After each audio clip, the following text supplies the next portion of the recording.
It's 2 in the morning when I hear my wife talking to another man, and it's not me she's praising. I'm crouched under our kitchen sink, wrench in hand, trying to fix a leak that's been dripping for 3 weeks. The pipes are older than our 15-year marriage, and about as reliable. Water damage spreads like gossip in our small Ohio town, slowly at first, then all at once until everyone knows your business. He's not like you, Vanessa whispers into her phone in the next room, thinking I can't hear her through the thin walls of our ranch house. He takes risks and wins. The wrench slips from my grip and clangs against the pipe. I freeze, listening. Graham plays everything safe, she continues, her voice carrying that particular tone of disappointment I've grown accustomed to over the past 2 years. Safe job, safe investments, safe everything. Even in bed, he's predictable. My name is Graham Farrow, and I'm hearing my wife compare me unfavorably to some stranger at 2 in the morning while I fix our plumbing because we can't afford a real plumber. I manage rental properties for Midwest Holdings, a job that pays the bills but doesn't exactly scream excitement. Apparently, that's a problem. When can I see you again? Vanessa asks, and I can hear the smile in her voice. It's been months since she smiled when talking to me. I slide out from under the sink as quietly as possible and peer around the corner.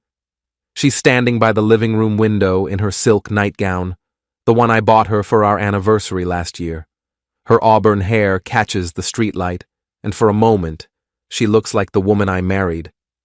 Then she laughs at something this mystery man says, and the illusion shatters. The Riverside Casino? That sounds perfect. I'll tell Graham I'm showing properties.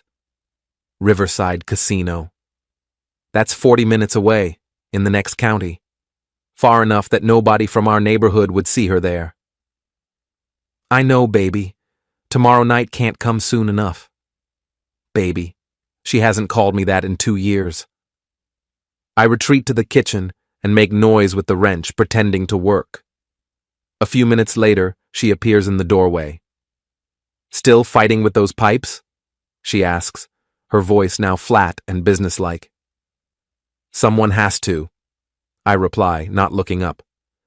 Unless you want to pay Martinez Plumbing $300. Maybe if you got a better job, we wouldn't have to worry about $300. There it is, the constant reminder that I'm not enough. Not successful enough, not ambitious enough, not exciting enough. I'm 42 years old, and according to my wife, I peaked in high school when I was boxing for the regional championship. That was before I met her, before I gave up fighting to become the stable provider she claimed to want. I'm going to bed, she announces. Try not to wake me when you come up. She disappears upstairs, leaving me alone with the dripping pipe and the echo of her words. He takes risks and wins. The phrase loops in my head like a broken record. I finish the repair and clean up my tools, moving through our house like a ghost. Everything here tells the story of our decline. The living room furniture we bought when I got promoted 5 years ago, now showing where we can't afford to replace. The wedding photos on the mantel, where we look genuinely happy. The stack of bills on the kitchen counter that grows faster than my paycheck. Upstairs, Vanessa is already asleep or pretending to be. I slide into bed beside her, careful not to disturb the wall of pillows she's built between us. We haven't touched in 3 months. I used to think it was stress from her real estate job, the pressure to close deals in a market that's been stagnant for 2 years. Now I know better. Sleep doesn't come. I stare at the ceiling, listening to her breathe, wondering how long this has been going on.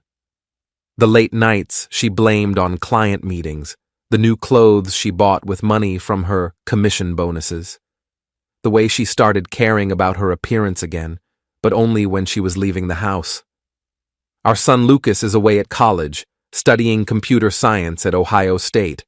He calls every Sunday, and Vanessa always puts on her cheerful mother voice, asking about his classes and his girlfriend. She's still performing for him, still maintaining the illusion of our happy family. I wonder if he suspects anything during our brief conversations, if he can hear the strain in my voice when I ask about his grades and tell him everything's fine at home. The next morning, Vanessa is gone before I wake up. There's a note on the kitchen counter, showing the Henderson property all day. Don't wait up tonight.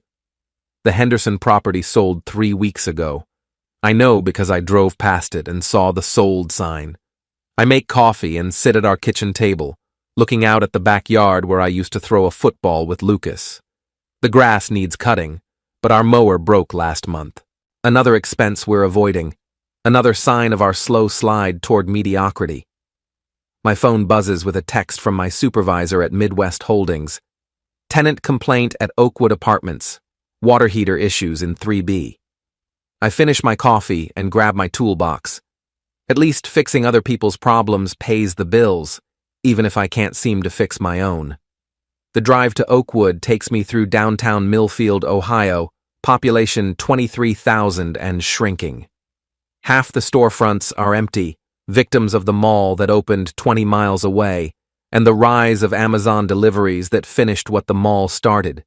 The movie theater closed last year, the bookstore the year before that. Even the McDonald's looks worn down. This is the town where Vanessa and I started our life together. She was selling houses when the market was good, and I was working my way up from maintenance to property management. We had plans then. A bigger house in the nice part of town, maybe a vacation cabin by Lake Erie, kids who would play in our backyard while we grilled burgers and talked about our future. Instead, we ended up with a 15-year mortgage we're still paying, one kid who couldn't wait to leave for college, and a marriage that had been slowly falling apart for so long I didn't notice until I heard her talking to another man about my failures. The tenant in 3B is Mrs. Rodriguez, a widow in her 70s who pays her rent on time and never complains about anything except genuine problems. Today, she has no hot water, and her apartment smells like gas. "I'm sorry to bother you, Graham," she says, letting me into her small kitchen. "But I was afraid to use the shower this morning." "You did the right thing," I tell her, checking the connections on her water heater. "Gas leaks aren't something to ignore." The problem is obvious once I look. The previous tenant's boyfriend tried to fix something and loosened the wrong fitting. It's been leaking gas for who knows how long. I shut off the gas line and start making repairs, grateful for work that makes sense. Pipes and fittings follow logical rules. Fix the problem, test the solution, move on to the next job. "You're good at this," Mrs. Rodriguez observes, watching me work. "My husband was handy like you. Could fix anything." "Practice," I reply, tightening the connection. "Lots of practice." He used to say that the secret to fixing things was patience. Don't rush, don't force it, just work the problem until you find the solution. I think about that while I test the repair. Patience. Working the problem. Maybe that applies to more than plumbing. "There you go," I tell her, turning the gas back on and lighting the pilot. "Hot water in 20 minutes. "Thank you, Graham. You're a lifesaver." A lifesaver. If only my wife saw it that way. I spend the rest of the day handling maintenance calls around town. A broken air conditioner at the Sunrise Apartments. A clogged drain at the Riverside Complex. A broken window at the duplex on Elm Street. Each problem has a solution, and each solution makes someone's day a little better. It's honest work, even if it doesn't come with the excitement Vanessa apparently craves. By 6 o'clock, I'm heading home, wondering if she's already left for her fake appointment. The house is empty when I arrive, but I can smell her perfume in the air. The good stuff she saves for special occasions. Apparently, meeting her mystery man qualifies. I heat up leftover pizza and eat alone at our kitchen table, looking through the mail. Electric bill, credit card statement, property tax notice. The mundane details of a life that's slowly falling apart. At 7:30, I make a decision that will change everything. I'm going to the Riverside Casino. The Riverside Casino sits on the banks of the Cuyahoga River like a neon tumor, all flashing lights and false promises. It's the kind of place that attracts desperate people with dreams of easy money and quick fixes. Tonight, it's attracting my wife. I park 3 rows away from the main entrance, close enough to watch, but far enough to avoid being seen. My hands are shaking and I can't decide if it's anger or fear. Maybe both. 23 years I've known Vanessa, 15 of them married, and I'm sitting in a casino parking lot spying on her like some private detective in a cheap novel. The autumn air is cold and I wish I'd brought a heavier jacket, but I wasn't exactly planning this surveillance mission when I left the house. I was just driving, trying to clear my head, when I realized I was heading toward the casino. Some part of me hoped I was wrong, that she really was showing properties, that the phone call I overheard was innocent. Then I see her BMW pull into the parking lot. She's driving the car we bought 2 years ago when her real estate commissions were good. We're still making payments on it, but she insisted we needed something that projected success to her clients. Now I watch her park near the main entrance and check her makeup in the rearview mirror. She's wearing a black dress I've never seen before. It fits her perfectly, shows just enough to be interesting without being obvious. Her hair is styled in loose waves that frame her face, and even from this distance, I can see she's taken extra care with her appearance. She's beautiful. That's what attracted me to her all those years ago, when she was working at the real estate office downtown, and I was the maintenance guy who came to fix their broken air conditioner. She was smart, ambitious, and way out of my league. I still don't understand why she said yes when I asked her out, but I was grateful enough not to question it. Now I'm questioning everything. She gets out of the car and walks toward the casino entrance with confidence. She knows where she's going. This isn't her first time here. I wait 5 minutes, then follow her inside. The casino is exactly what I expected. A maze of slot machines and card tables designed to separate people from their money as efficiently as possible. The carpet is industrial grade in a pattern that hides stains. The lighting is artificial and disorienting, making it impossible to tell if it's day or night. The air smells like cigarette smoke and desperation. I spot Vanessa at the bar, sipping what looks like a martini. She's checking her phone, waiting for someone. I position myself at a slot machine where I can watch her without being obvious, feeding $20 bills into a machine that promises jackpots I'll never see. 20 minutes later, he arrives. He's younger than me, maybe 35, with the kind of casual confidence that comes from never having to worry about money. Dark hair, expensive clothes, and a smile that probably works on most women. He slides onto the bar stool next to Vanessa and kisses her cheek like they've been doing this for months. Maybe they have. Dominic, I hear her say as he signals the bartender. The name fits him. Smooth and European sounding. The kind of name that suggests sophistication and success. They talk for a few minutes, their heads close together, her hand resting on his arm. She's animated in a way I haven't seen in years, laughing at his jokes, touching his shoulder, playing with her hair. She looks 10 years younger. Then they get up and walk toward the poker room. I lose $40 following them at a distance, feeding coins into slot machines while keeping them in sight. The poker room is separated from the main casino floor by glass walls, and I can see them clearly as they join a table with 6 other players. Dominic plays like he owns the place. Big bets, bigger gestures, the kind of showboating that either means he's very good or very reckless. Vanessa sits beside him, one hand on his shoulder, whispering in his ear between hands. She's his good luck charm, his trophy, his validation. I watch them for 2 hours.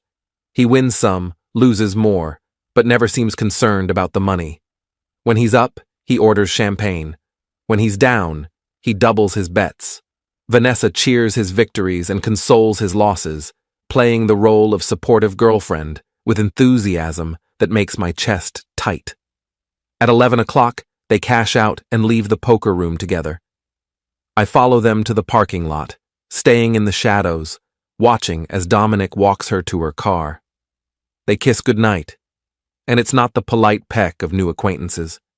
It's the kiss of people who know each other's bodies, who have shared more than just conversation and card games. She drives away first. He waits until her taillights disappear, then walks to a silver Maserati parked in the VIP section.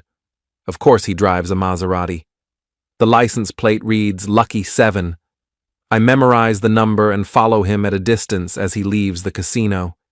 He doesn't go far, just to the Riverside Inn, a motel that rents rooms by the hour or the week.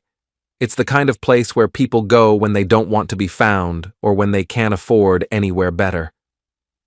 Dominic parks in front of room 237 and lets himself in with a key. Either he lives here, or he's renting it for activities he doesn't want, traced back to his real address. Given that my wife just kissed him goodnight in a casino parking lot, I'm betting on the latter. I sit in my truck for another hour, watching his room, trying to process what I've learned. My wife is having an affair with a gambler named Dominic, who drives a Maserati and lives in a motel.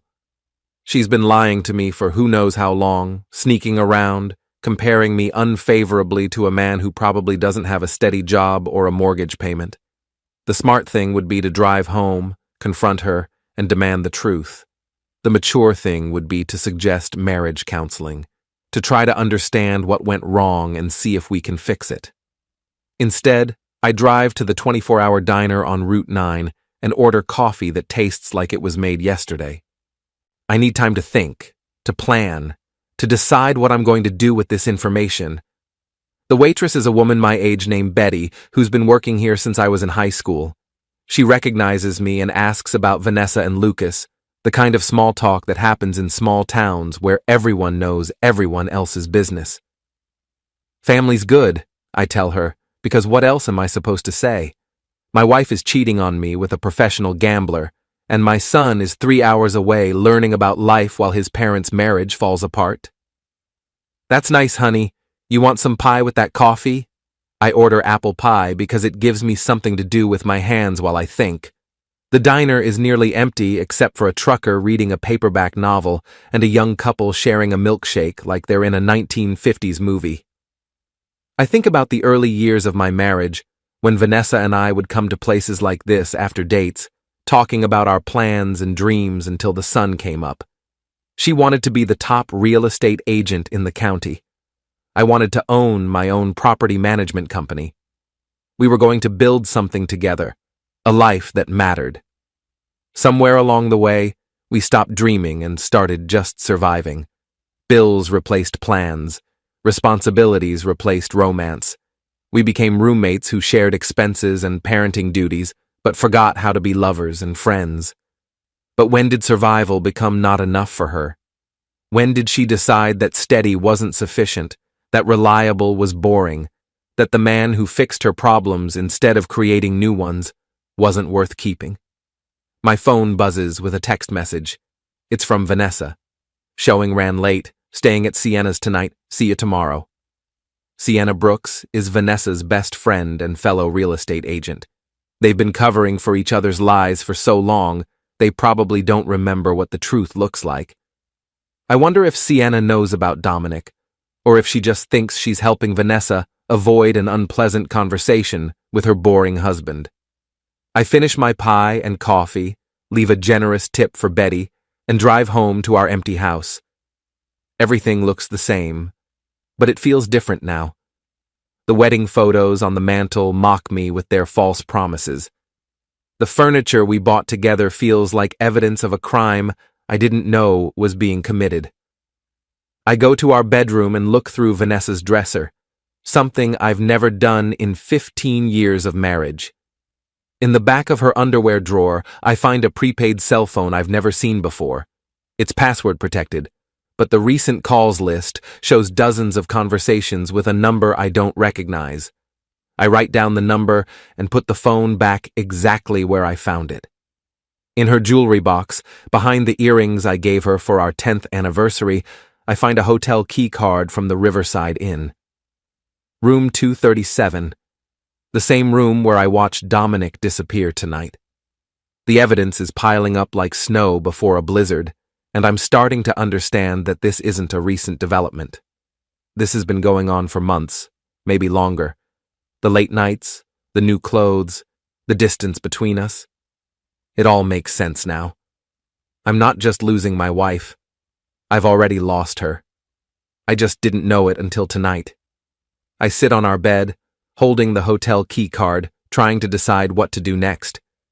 I could confront her tomorrow when she comes home from her fake sleepover at Sienna's. I could demand explanations and apologies and promises that things will change. But I already know how that conversation will go.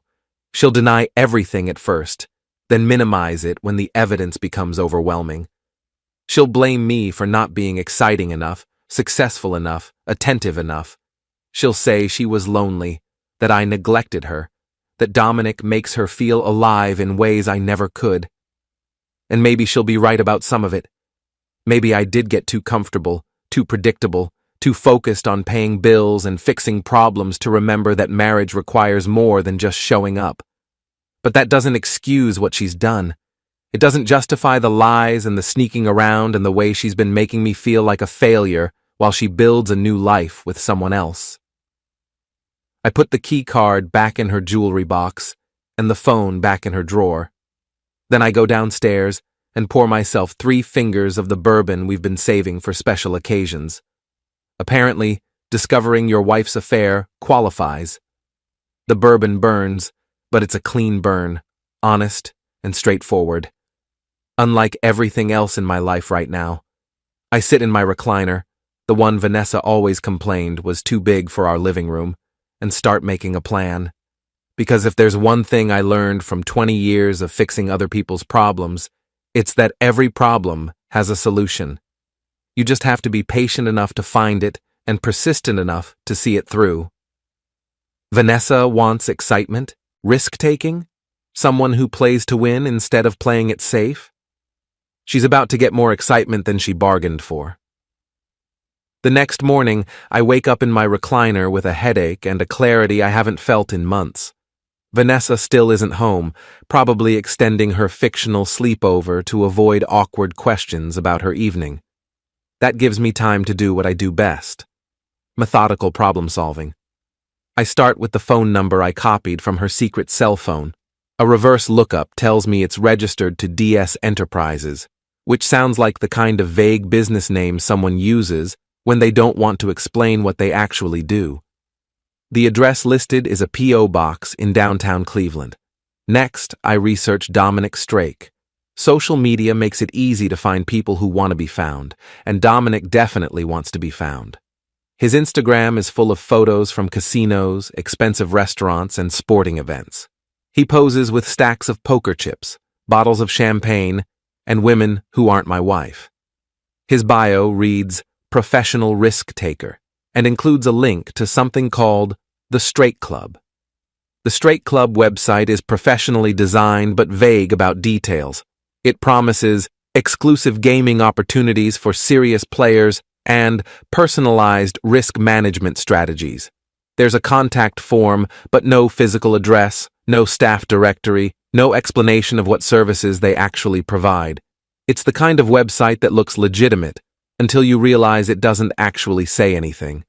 I'm still researching when my phone rings. It's my supervisor at Midwest Holdings. "Graham, I need you to handle an emergency at the Riverside Complex. Burst pipe in the basement, water everywhere. The tenants are going crazy." Perfect.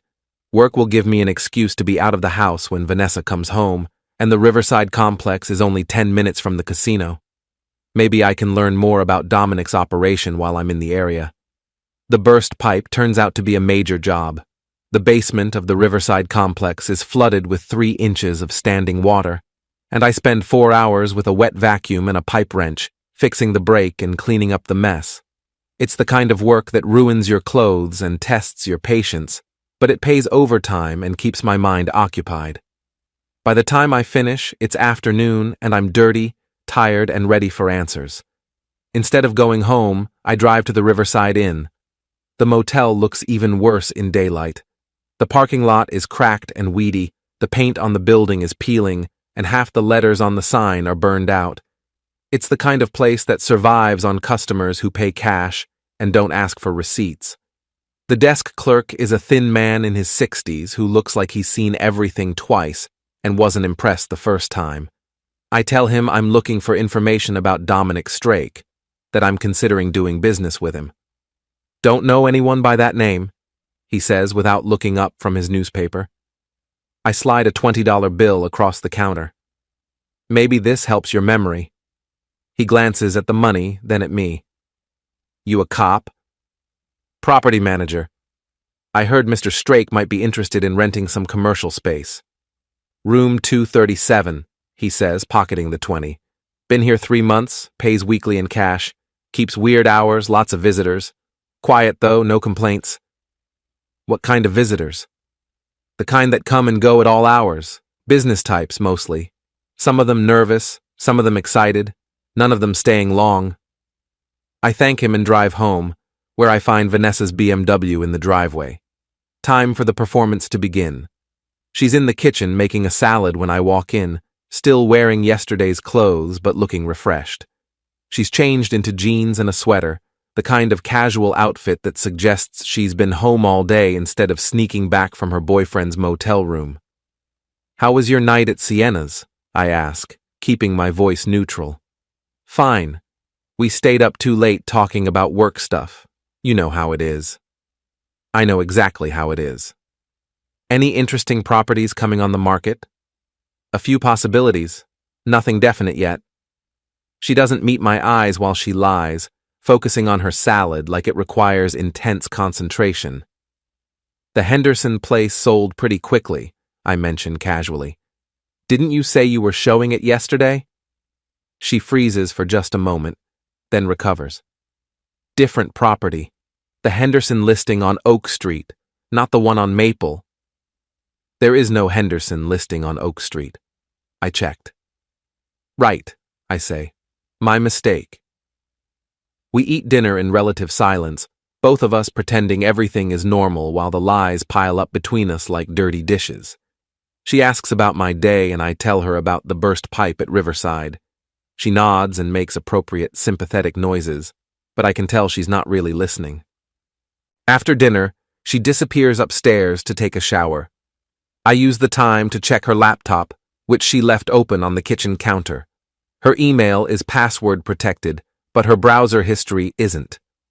Over the past 3 months, she's visited dozens of gambling websites, researched poker strategies, and looked up articles about supporting your partner's entrepreneurial ventures. She's not just having an affair. She's investing in it, emotionally and probably financially. I close the laptop and go upstairs, where I can hear her in the shower. Her purse is on the dresser, and I go through it quickly but thoroughly. Along with the usual items, I find a business card for DS Enterprises with a handwritten note on the back. Next game Thursday, 9 p.m. Thursday is tomorrow night. When she comes out of the bathroom, I'm sitting on the bed, reading a property management magazine like nothing happened. I might have to work late tomorrow, she says, toweling her hair. New client wants to see properties after hours. On a Thursday night? Some people have demanding schedules. You know how it is in sales. I know how it is in lies, too. The next morning, I call in a personal day and drive to Cleveland. The P.O. box for DS Enterprises is in a strip mall mailbox store, which tells me nothing except that Dominic is careful about keeping his business address separate from his personal one. But the store clerk is more helpful than the motel desk clerk, especially after I explain that I'm thinking about investing in DS Enterprises and want to make sure they're legitimate. Guy comes in twice a week to check his mail, she tells me. Drives a fancy car, always dressed nice. Gets a lot of packages, mostly from Nevada and New Jersey. Nevada and New Jersey, 2 states where gambling is legal and regulated, which makes me wonder what kind of gambling Dominic is running in Ohio, where it definitely isn't. I spend the rest of the day researching Ohio gambling laws and federal regulations.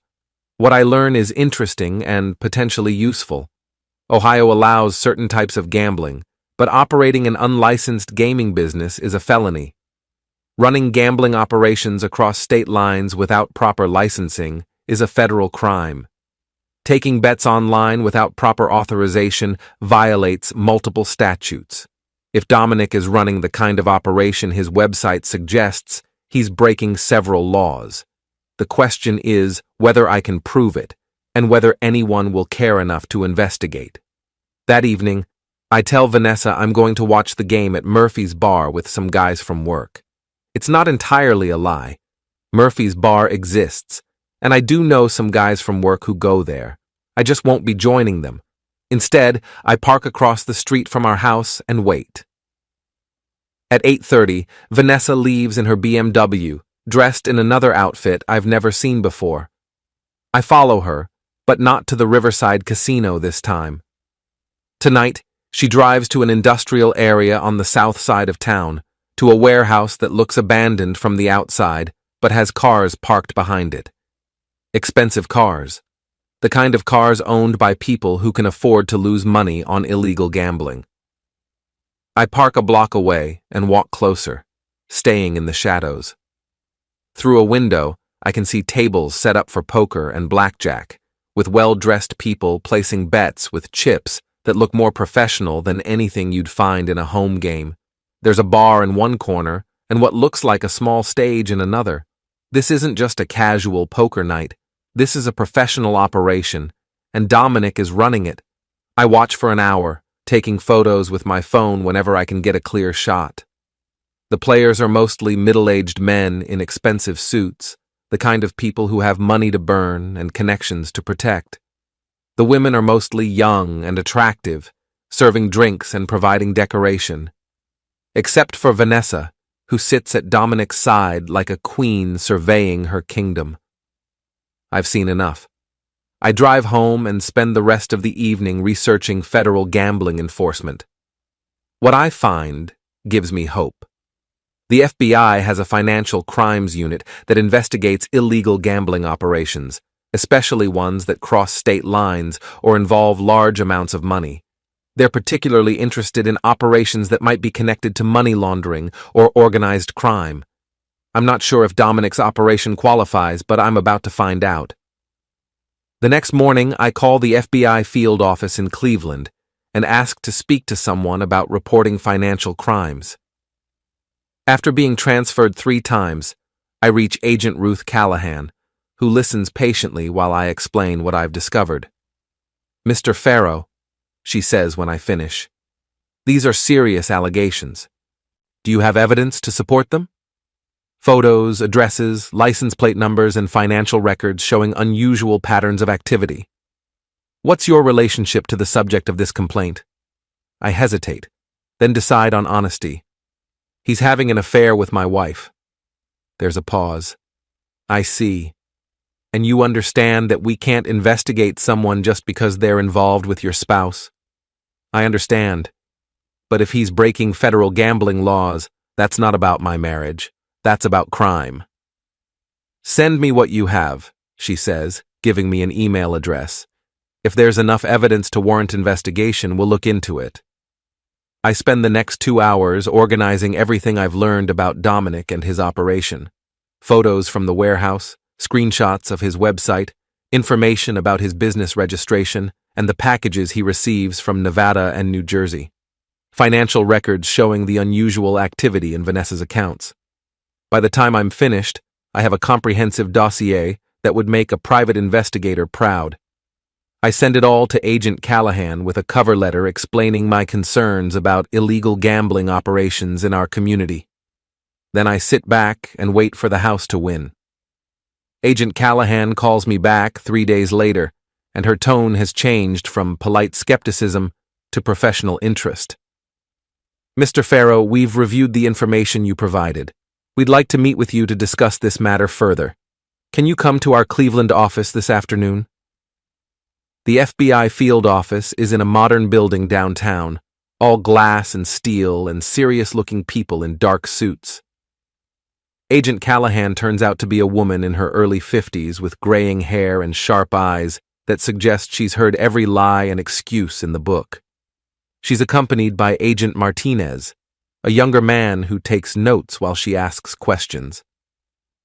"Tell me about your observations of Mr. Strake's operation," she begins, and I walk them through everything I've seen and documented.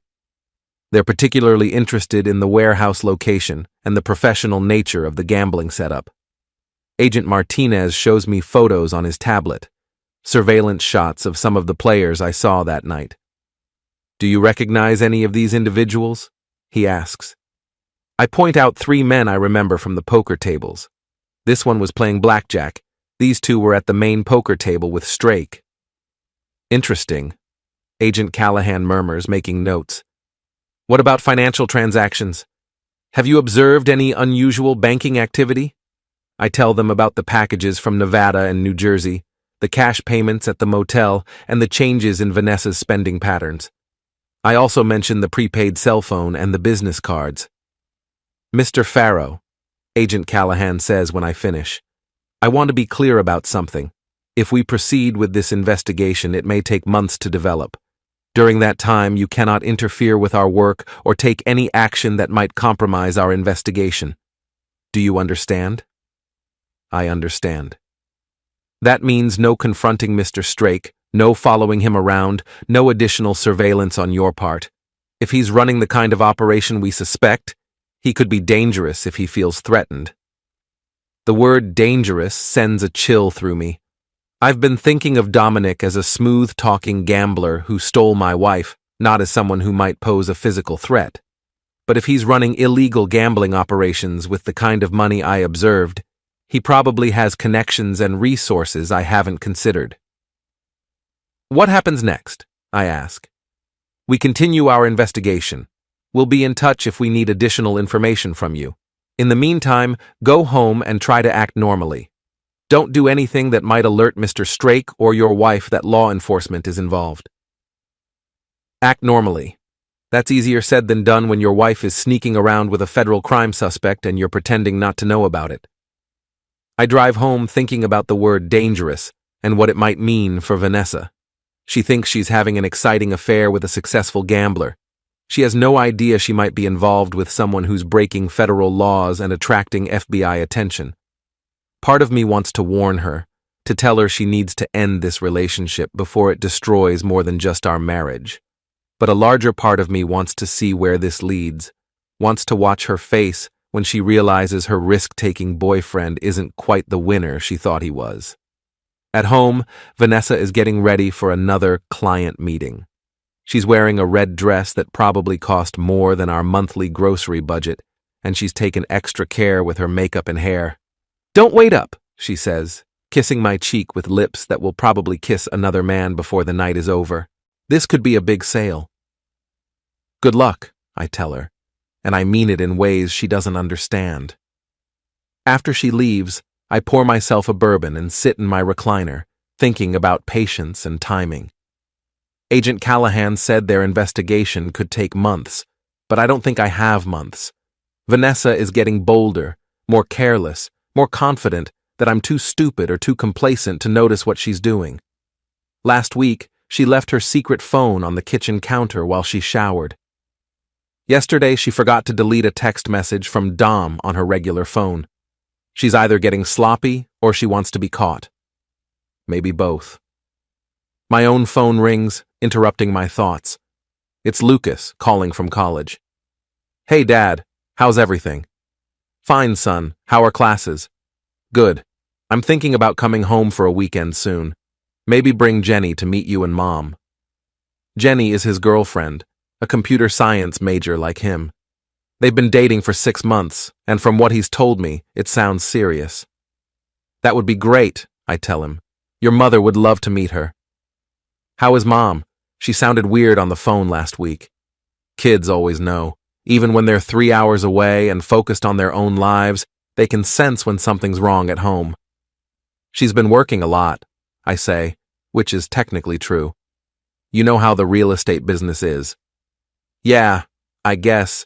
Is everything okay with you guys? The question hangs in the air like smoke from a fire you can't see yet. I could tell him the truth, explain what's happening, prepare him for the fact that his parents' marriage is falling apart. But that's not a conversation for a phone call, and it's not a burden he needs to carry while he's trying to focus on his education and his own relationship. Everything's fine, I lie. We're just busy, that's all. Okay, well, I'll call you next week about coming home. Maybe the weekend after next? Sounds perfect. Love you, son. Love you too, Dad. After he hangs up, I sit in the quiet house thinking about the conversation I'll eventually have to have with him. How do you explain to your child that his mother chose excitement over stability? That she decided the life we built together wasn't enough? That sometimes love isn't sufficient to hold a marriage together? How do you explain that his father isn't the victim he appears to be? That I'm actively working to destroy the man his mother thinks she loves? My phone buzzes with a text from Agent Callahan. Initial surveillance confirms your observations. Investigation proceeding.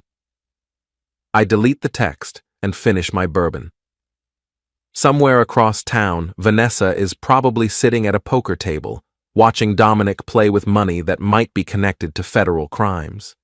She thinks she's living in a movie, the beautiful woman who inspired a successful man to take bigger risks and win bigger rewards. She has no idea she's about to star in a different kind of movie entirely. The next few weeks pass in a strange routine. Vanessa continues her client meetings 2 or 3 times a week, always returning home late with stories about difficult buyers and demanding sellers. I continue my property management work, fixing other people's problems while my own life falls apart in slow motion. But now I have something Vanessa doesn't know about. I have allies. Agent Callahan calls me twice a week with updates. The FBI has confirmed that Dominic is running an unlicensed gambling operation that takes bets from players in multiple states. They've identified connections to similar operations in Nevada and New Jersey, suggesting a larger network. Most importantly, they've documented financial transactions that appear to violate federal banking laws. We're building a solid case, she tells me during one of our calls, but we need more evidence of the interstate connections. We're working on getting wiretap authorization. How much longer? I ask. These things take time, Mr. Farrow. We want to make sure we have everything we need before we move. A case like this, if we don't get it right the first time, we might not get a second chance. I understand patience. I've been patient for 23 years, patient with Vanessa's moods and ambitions, patient with her criticism and disappointment, patient with her gradual withdrawal from our marriage. But my patience is running out, and I'm starting to think about alternative approaches. The opportunity comes on a Thursday night in November. Vanessa has gone to another client meeting, and I'm sitting at home when I get a call from Mrs. Rodriguez at the Oakwood Apartments. Graham, I'm sorry to bother you so late, but there's something strange happening in the parking lot. There are a lot of cars here, and people going in and out of the empty apartment in Building C. Building C has been vacant for 2 months since the last tenant moved out. It's scheduled for renovation, but we haven't started the work yet because of budget constraints. I'll be right there, I tell her. The drive to Oakwood takes 15 minutes, and when I arrive, I see what Mrs. Rodriguez meant. The parking lot has twice as many cars as usual, including several expensive vehicles that don't belong to any of the tenants I know. There's also a silver Maserati with the license plate Lucky 7. Dominic has moved his operation to one of my buildings. I park across the street and call Agent Callahan, but it goes to voicemail. I leave a message explaining the situation, then sit in my truck trying to decide what to do. The smart thing would be to wait for the FBI. Let them handle it professionally, gather evidence, build their case. But the angry husband in me wants to walk into that apartment and confront Dominic directly, to let him know that his luck is about to run out. Instead, I compromise. I get out of my truck and walk around the building, looking for a way to observe without being seen. The apartment Dominic is using faces the back of the complex, away from the street. There's a maintenance shed about 50 yards away that gives me a clear view of the windows. What I see confirms everything I've suspected. It's a professional gambling operation, complete with dealers, security, and players who look like they have serious money to lose. Dominic is running the main poker table, and Vanessa is beside him, playing the role of hostess and good luck charm. She's wearing a black cocktail dress and diamond earrings I've never seen before. She looks happy, animated, alive in a way she hasn't looked at home in years. She's found her excitement, her risk-taker, her winner. Too bad she picked a loser. I take photos with my phone, document the license plates in the parking lot, and note the time and date. Then I go home and send everything to Agent Callahan with a detailed report of what I observed. Her response comes an hour later. Excellent work. This gives us the evidence we need for warrants. Operation will proceed within 48 hours. Maintain distance and do not interfere. 48 hours. 2 more days of pretending I don't know what's happening. 2 more days of listening to Vanessa's lies. 2 more days of watching her get ready for dates with a man who's about to become a federal defendant. I can handle 2 more days. The raid happens on a Saturday morning at dawn. I'm not there to see it, but Agent Callahan calls me at 6:30 to let me know it's happening. We're executing warrants at 3 locations, she tells me. The warehouse, the motel room, and the apartment building. We expect to make multiple arrests.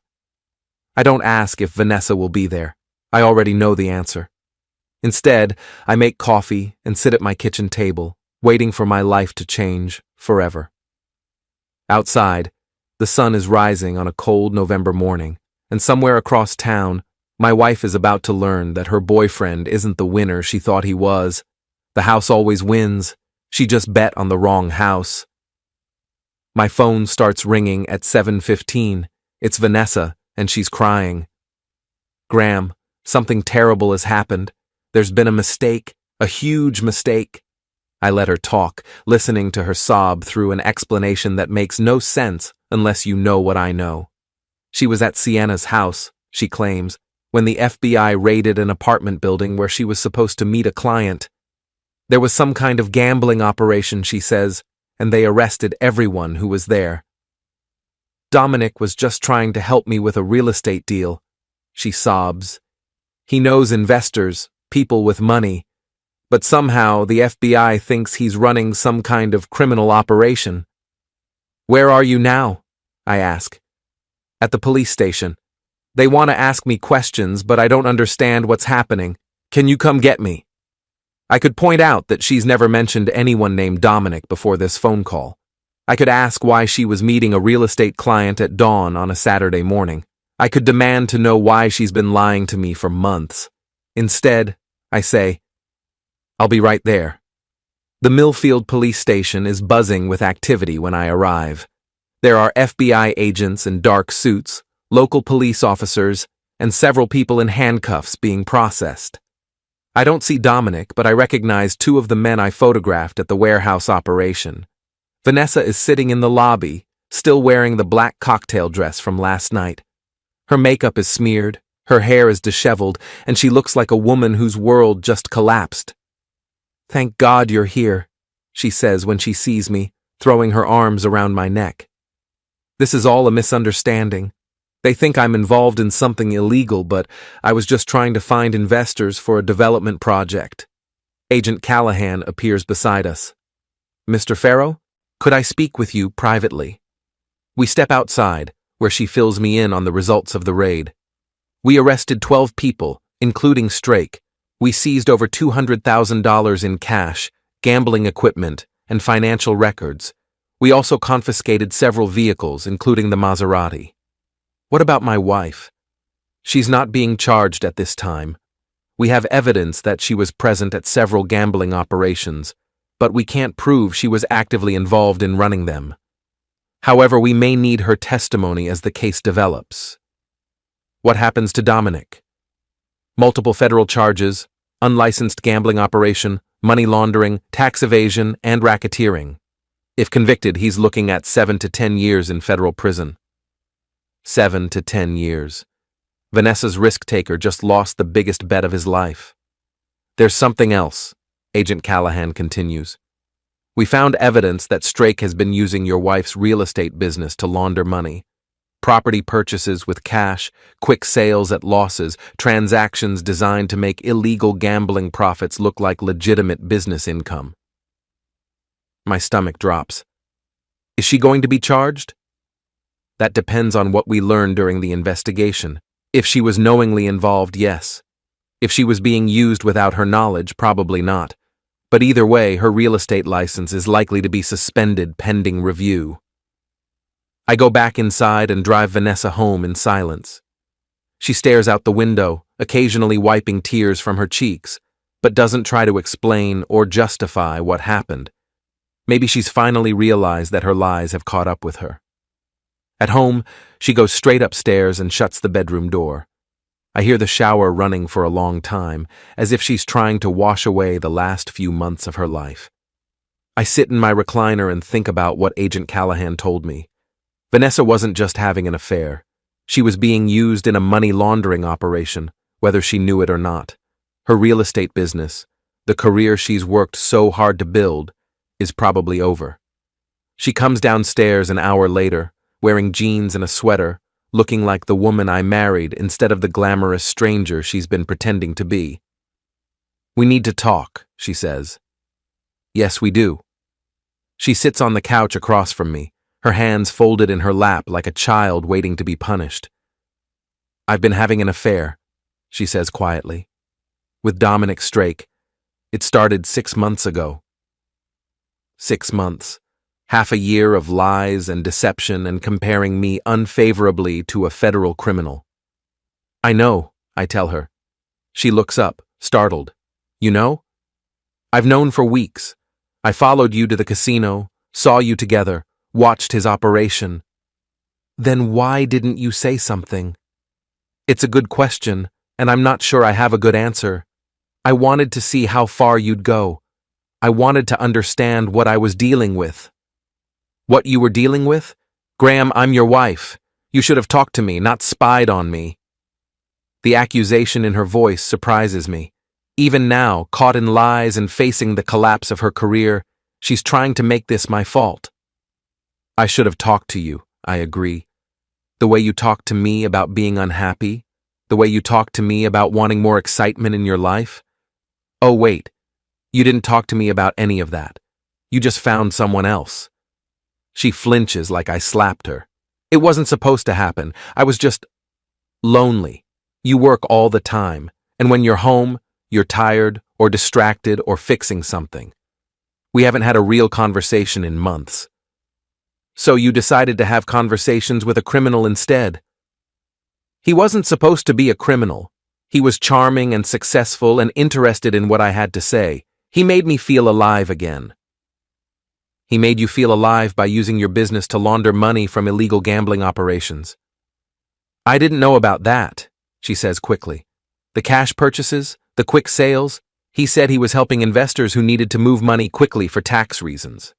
I thought it was just wealthy people trying to avoid paperwork." Maybe she's telling the truth. Maybe she really was that naive. But it doesn't matter now. "Your real estate license is going to be suspended," I tell her. "Maybe permanently. The FBI thinks you were involved in money laundering." The color drains from her face. "But I wasn't. I didn't know." "Can you prove that?" She stares at me for a long moment, and I can see her processing the full scope of what's happened. Her affair isn't just a personal betrayal anymore. It's a professional disaster that could destroy everything she's worked for. "What are we going to do?" she asks. "We?" "Graham, I know I messed up. I know I hurt you. But we're still married. We still have a son together. We have to figure out how to get through this." I look at my wife, really look at her, maybe for the first time in months. She's scared and desperate, and hoping I'll save her from the consequences of her choices. She wants me to be the reliable, predictable husband who fixes problems and pays bills and makes everything okay. But I'm not that person anymore. The man she betrayed, the man she compared unfavorably to a criminal, the man she thought was too boring to deserve her loyalty, that man is gone. There is no we anymore, Vanessa. You made sure of that when you decided Dominic was more exciting than our marriage. But the FBI, the charges, my career, I need help. I need a lawyer. Then hire one. With what money, I don't know, since your boyfriend's assets have been seized and your real estate business is about to collapse. But that's not my problem anymore. She stares at me like I'm a stranger, and maybe I am. Maybe the man she married really is gone, replaced by someone who's learned that patience and reliability aren't always virtues, that sometimes the house wins by changing the rules of the game. "You're enjoying this," she says quietly. You're actually enjoying watching me suffer. No, I tell her. I'm enjoying watching you face consequences. There's a difference. My phone rings. It's Lucas calling from college. Dad, I just saw something on the news about FBI raids in Millfield. They mentioned Mom's real estate company. Is everything okay? I look at Vanessa, who's listening to every word. It's complicated, son. Can I call you back in a few minutes? Sure. But Dad, whatever's happening, you can tell me. I'm not a kid anymore. I know. I'll call you back. After I hang up, Vanessa and I sit in silence for several minutes. Finally, she speaks. What are you going to tell him? The truth. The whole truth? I think about that. Lucas deserves to know that his parents' marriage is over, that his mother made choices that have consequences. But he doesn't need all the details, doesn't need to carry the weight of her betrayal and my revenge. I'm going to tell him that you made some poor decisions and got involved with someone who was breaking the law. I'm going to tell him that we're probably getting divorced. I'm going to tell him that none of this is his fault and that both of us love him. And what about Dominic? Are you going to tell him that you're the one who turned him in to the FBI? The question hangs in the air like a challenge. She's figured it out, probably from the timing and the fact that I wasn't surprised by any of this morning's events. If he asks, yes. Why? Why did you do it? Because he was a criminal who was using my wife to commit crimes. Because he was destroying our family and our life. Because someone had to stop him. You could have just confronted me. You could have demanded that I end it. Would you have? She doesn't answer, which is answer enough. He's going to prison for 7 to 10 years, I tell her. Your risk taker, your winner, your exciting alternative to boring old me. He bet everything on a game he couldn't win, and now he's lost everything. Including me, she whispers. You were never his to lose. You were mine to lose, and I lost you months ago. I just didn't admit it until now. She starts crying again, but these aren't the desperate sobs from this morning. These are the quiet tears of someone who's finally understanding the full cost of her choices. I go upstairs and call Lucas back. The conversation is difficult but necessary. I explain that his mother got involved with someone who was breaking federal laws, that there's going to be an investigation, that our marriage is probably over. Is Mom going to jail? He asks. I don't think so. But her career might be over, and she's going to need to figure out what comes next. And you? Are you okay? I'm going to be fine, son. Better than fine, actually. Do you want me to come home? Not unless you want to. This is something your mother and I have to work through. You focus on school, and Jenny, and your own life. I love you, Dad. I love you too. When I come back downstairs, Vanessa is gone. Her car isn't in the driveway, and there's a note on the kitchen counter. Gone to Sienna's to think, need time to process everything. I crumple up the note and throw it away. Then I pour myself a bourbon and sit in my recliner, thinking about what comes next. Tomorrow, I'll probably hear from divorce lawyers and FBI agents and reporters who want to know about the gambling operation that was running in my apartment building. There will be paperwork and court dates and difficult conversations with friends and neighbors who want to know what really happened. But tonight, for the first time in months, I'm alone in my house without lies, secrets, or the constant tension of a marriage that had been slowly unraveling. Tonight, I can sit in my chair, drink my bourbon, and think about the future instead of the past. Outside, it's starting to snow, the first snowfall of the season. By morning, everything will look clean and new, covered in white that hides all the damage underneath. The house always wins. I just had to learn how to play the game. 3 weeks after the raid, I'm sitting in a lawyer's office downtown, signing divorce papers. Vanessa sits across from me, looking smaller somehow, diminished by the weight of consequences she never saw coming. Her real estate license has been suspended pending a state investigation.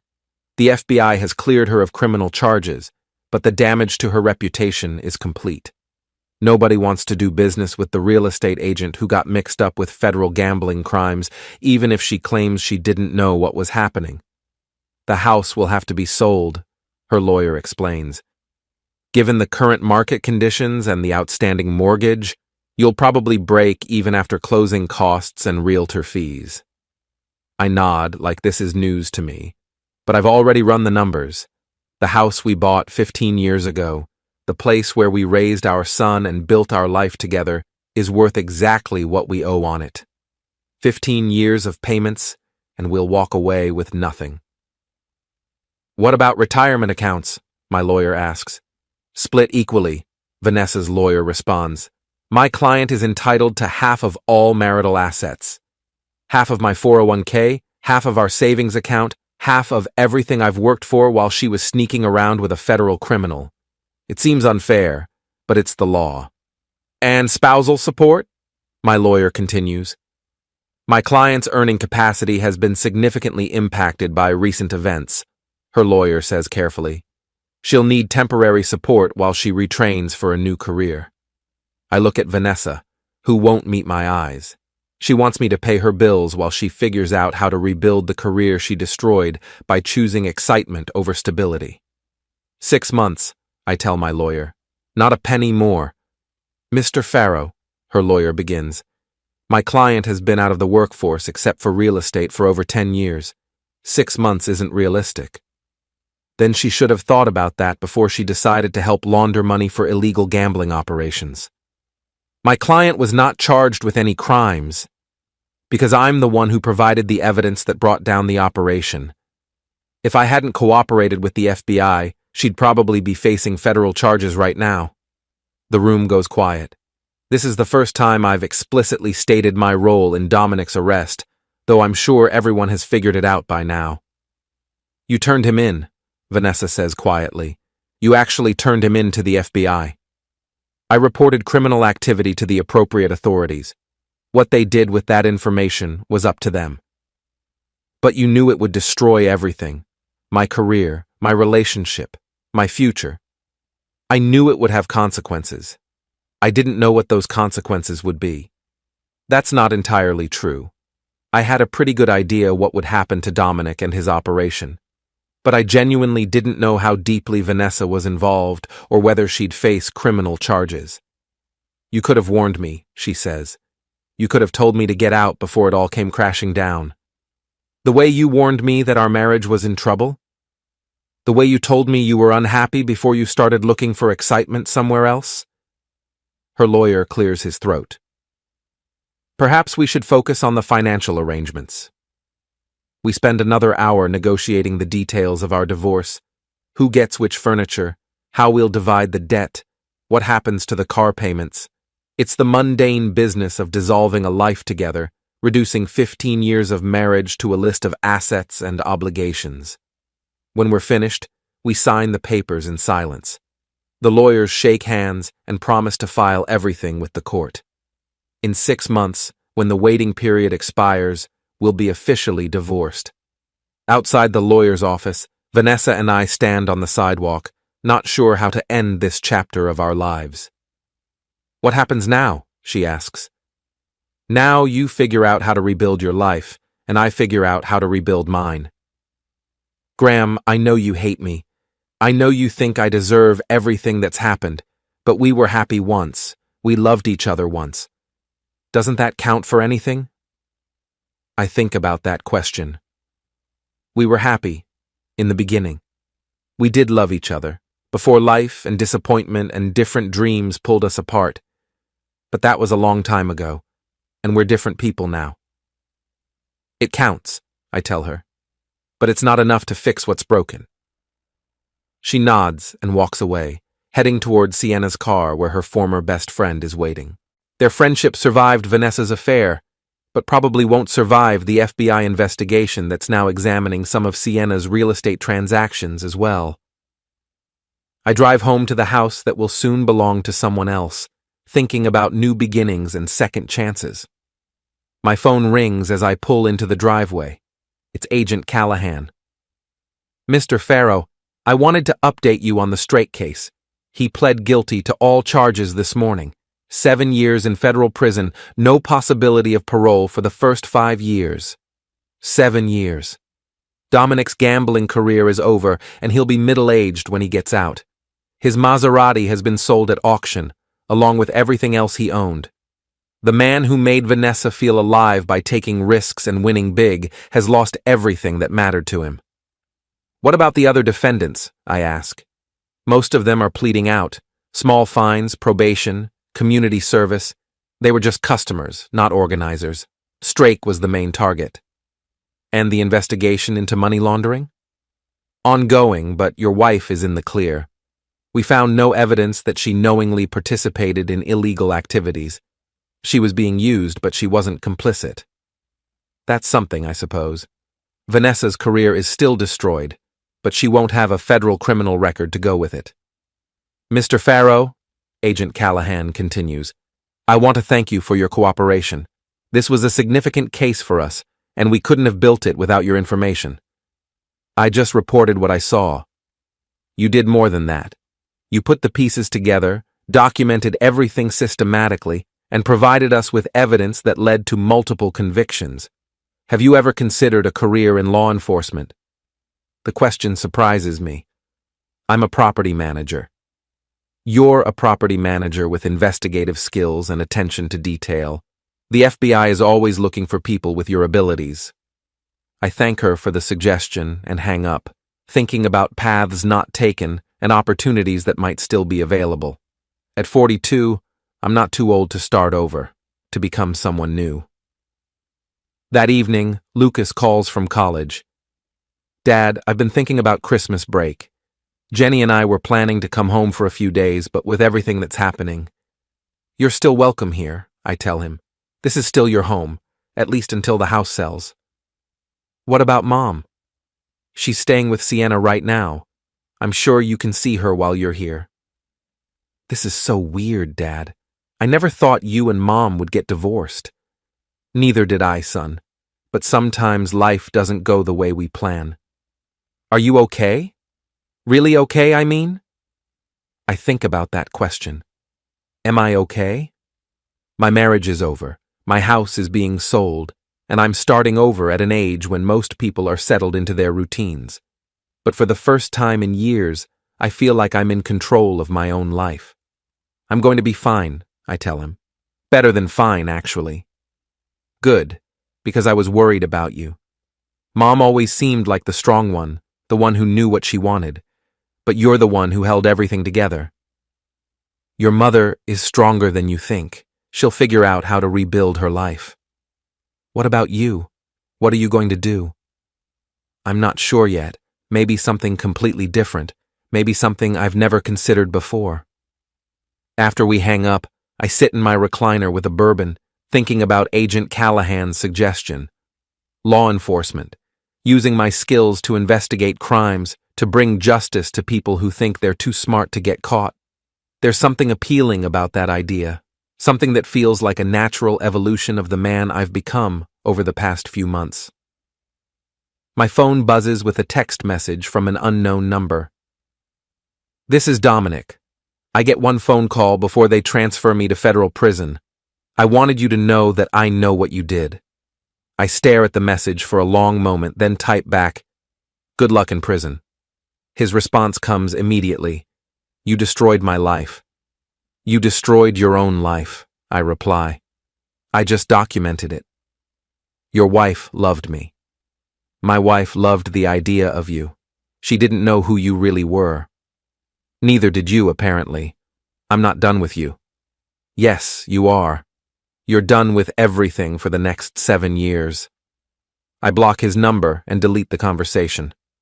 Empty threats from a man who's already lost everything that mattered to him. He can spend the next 7 years in prison thinking about revenge, but there's nothing he can do to me from a federal penitentiary. The next morning, I call Agent Callahan back. "I've been thinking about your suggestion," I tell her. "About a career in law enforcement. Are you interested?" "Maybe. What would that involve?" "There are several paths. You could apply to be a federal agent, but that requires extensive training and background checks. Or you could work as a civilian investigator, helping with financial crimes and fraud cases. Your property management background would be valuable for real estate fraud investigations. Real estate fraud. Given what I've learned about Vanessa's business over the past few months, I probably know more about that subject than I realized. Send me some information, I tell her. Let me see what's available. I'll have someone from Human Resources contact you this week. After I hang up, I walk through my house, looking at 15 years of accumulated life. Most of it will have to go when the house sells. The furniture that's too big for an apartment, the books I never read, the wedding gifts we kept out of obligation rather than affection. But some things are worth keeping. The photos of Lucas growing up, my father's tools, the boxing trophies from high school, reminders of a time when I was willing to fight for what I wanted. Maybe it's time to start fighting again. 6 months later, I'm living in a small apartment downtown and working as a civilian investigator for the FBI's Financial Crimes Unit. The pay is good, the work is interesting, and I'm using skills I didn't know I had. Vanessa has moved to Columbus, where she's working as a paralegal while studying for her real estate license in a different state. We're officially divorced now, and she's dating a tax attorney who probably runs background checks on his clients. Lucas graduated with honors and got a job with a software company in Chicago. He's engaged to Jenny, and they're planning a small wedding next fall. He calls me every week, and we're closer now than we've been since he was a child. Dominic Strake is serving his sentence in a federal prison in Pennsylvania. He sends me letters occasionally, rambling complaints about prison conditions and vague threats about what he'll do when he gets out. I turn the letters over to the FBI and don't bother reading them. The house sold for exactly what we owed on it, just like I predicted. The new owners are a young couple with a baby, full of hope and plans for the future. They remind me of Vanessa and me 15 years ago, before life taught us that love isn't always enough. But sometimes it is. Sometimes patience and persistence and the willingness to fight for what matters can overcome betrayal and disappointment and the slow erosion of dreams. The house always wins, but only if you know which house you're betting on. Tonight, I'm sitting in my apartment, working on a case involving mortgage fraud and identity theft. It's complex and challenging, the kind of work that requires attention to detail and the ability to see patterns that others miss. My phone rings. It's Agent Callahan. Graham, we just arrested a real estate broker in Toledo who's been running a mortgage fraud scheme for 3 years. The case is similar to some of the patterns you identified in the Strake investigation. We'd like you to take the lead on this one. I'll be there in the morning. Good. And Graham, you found your calling. You're exactly what the Bureau needs. After I hang up, I pour myself a bourbon and think about second chances and new beginnings. Somewhere in Pennsylvania, Dominic Strake is probably lying in a prison bunk, thinking about the life he lost when he decided to gamble with other people's money and other people's wives. Somewhere in Columbus, Vanessa is probably getting ready for bed in an apartment she shares with a man who appreciates stability and reliability, who sees those qualities as virtues rather than flaws.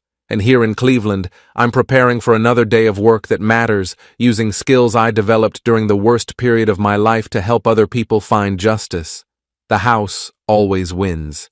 I just had to learn which house I was playing for.